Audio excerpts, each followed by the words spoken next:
भाजपा से संगठन बनी जा, भाजपा के देल जी, चाहे वही वो तो- सीट मिले चाहे वही पूछा उसके लिए हम लोग को भाजपा नहीं को वोट इतराज देंगे? है। हाँ, भाजपा अच्छा, के कुछ नहीं मिला फिर भी वोट देंगे? हाँ। क्यों देंगे? ऐसे देंगे कि उसका थोड़ा नमक खाए हैं, थोड़ा और राशन किसी का नमक नहीं खाए? नहीं, किसी के नहीं खाए। बांटने वाला है बसपा कभी नहीं दी थी? नहीं, किसी ने नहीं कांग्रेस तो देती थी पहले राशन। देती है, तो देती पैसा से देती है, ये पैसा से देती है, पैसा से वो देती है। आइए देते हैं फ्री के। कांग्रेस तो पहले रही है, नहीं तो- शासन की है, सत्ता। कांग्रेस का काम खत्म हो गया यूपी से अब। हाँ, कांग्रेस उंग्रेस अभी नहीं है ये। अब मैं कांग्रेस कांग्रेस नहीं आएगा अभी यूपी में, ये तो कन्फर्म है। कांग्रेस नहीं आएगा। यही आएंगे मोदी जी फिर।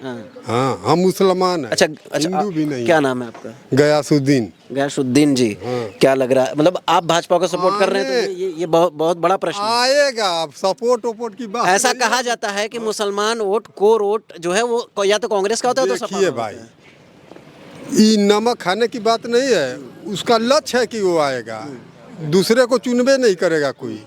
हिंदू मुसलमान की बातें यहाँ नहीं है। अच्छा ठीक है, आप मुसलमान हैं, एक छोटा सा प्रश्न करना चाहूँगा। बगल में 70 किलोमीटर दूर है वाराणसी, ज्ञानवापी का मुद्दा चल रहा है। देखिए भाई, हम उतना पढ़े लिखे नहीं है, उसके बारे में हम कुछ नहीं बताएंगे, न बाबरी मस्जिद के बारे में हम कुछ बता पाएंगे। हम पढ़े लिखे नहीं है। आपको तो पता चल रहा होगा ना क्या चल रहा है समाज में। कहाँ चल रहा है, जो चल रहा है ठीक है। अच्छा, यहाँ का कैंडिडेट, अच्छा, जो बनारस वाला मामला है, ये तो भाई सही है, जो हो रहा है एकदम सही हो रहा है। अब बाबरी मस्जिद वाला भी मामला वो सही हुआ, तब एक समय था जब कहते थे अयोध्या तो झांकी है, काशी मथुरा बाकी है, काशी में हो रहा है जाना मथुरा। थी कि वो सब सही हो रहा है, जो हो रहा है सही। कहते हैं कि बाकी के जो मसले हैं हिंदुस्तान में, अभी भी मथुरा का और काशी का मसला बचा हुआ है, उसके लिए हिंदुस्तान के जो भारतीय मुसलमान हैं वो आगे बढ़ कर के कहें कि इतिहास में बहुत सारी गलतियां हुई हैं, जिन्होंने भी गलतियां ऐतिहासिक रूप से की, इंक्रोचमेंट किया। हम जो है, हम भारतीय होने के नाते हम यहीं जन्मे हैं, क्योंकि भारत के मुसलमान ये स्वीकार करते हैं कि हमारी पूर्व की 5 पीढ़ियां भी हिंदू रही हैं। हम तो बाद में मुसलमान बने, लेकिन जब इतना स्वीकार करते हैं, इसके बाद भारत के मुसलमान आगे बढ़ कर के कहें कि वहाँ इंक्रोचमेंट हुआ है, इतिहास में गलतियाँ हुई हैं, उसको सुधारने के लिए हम आते हैं। मथुरा और काशी भी सहर्ष दें, यह भारतीयता है, यही राष्ट्रीयता है। इस तरीके से राष्ट्रीयता का भी निर्माण होगा और देश में सौहार्द आएगा। हम अयोध्या में जब थे तो उस समय 90 का एक और नारा गूंजने लगा 22 तारीख को कि अयोध्या तो झांकी और काशी मथुरा बाकी है।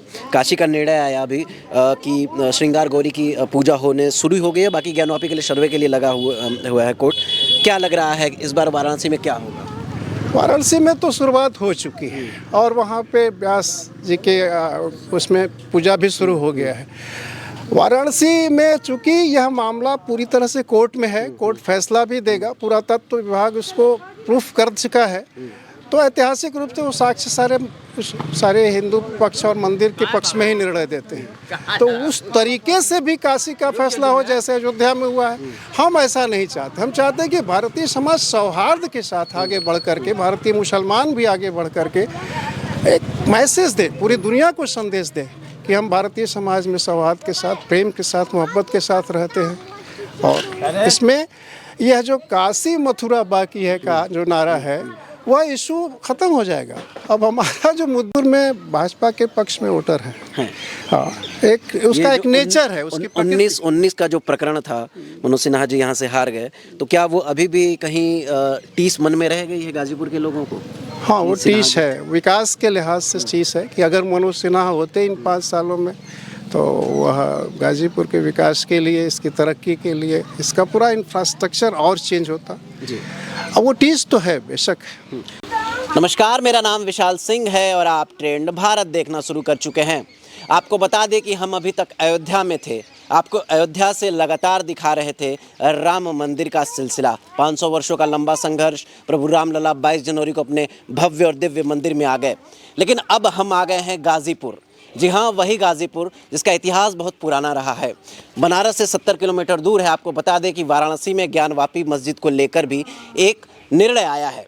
और गाजीपुर की क्या स्थिति है, लोकसभा नज़दीक है, कभी भी इलेक्शन डिक्लेयर हो सकता है, तो चुनावी शंखनाद भी भाजपा और तमाम विपक्षी पार्टियों की तरफ से भी बच चुका है।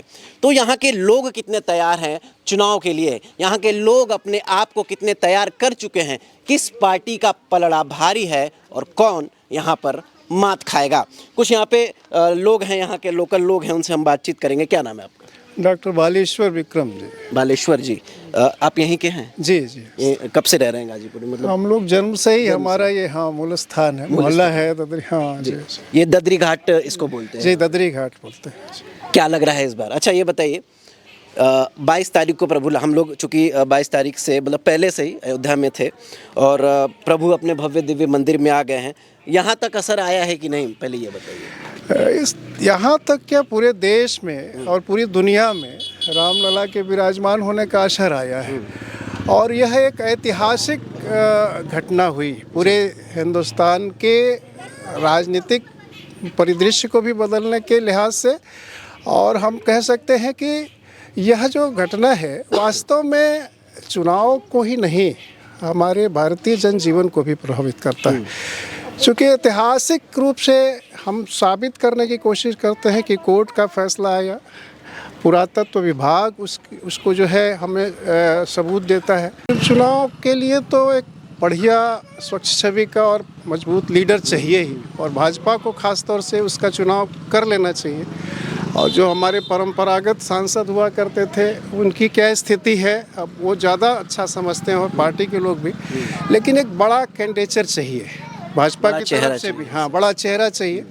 और विपक्ष यहाँ मान के चलिए कि गाजीपुर का संसदीय नहीं विधानसभा क्षेत्र बहुत मजबूत है, और विपक्ष यहाँ ज़्यादा मजबूती से लड़ता है। अगर विपक्ष मतलब भाजपा अगर मजबूत है तो 7 विधानसभा सीट यहाँ से जा चुकी है जी। कैसे लग रहा है लोकसभा निकल जाएगी? लोकसभा अगर अलायंस सीट से लड़ेंगे तो विपक्ष मजबूती से लड़ेगा।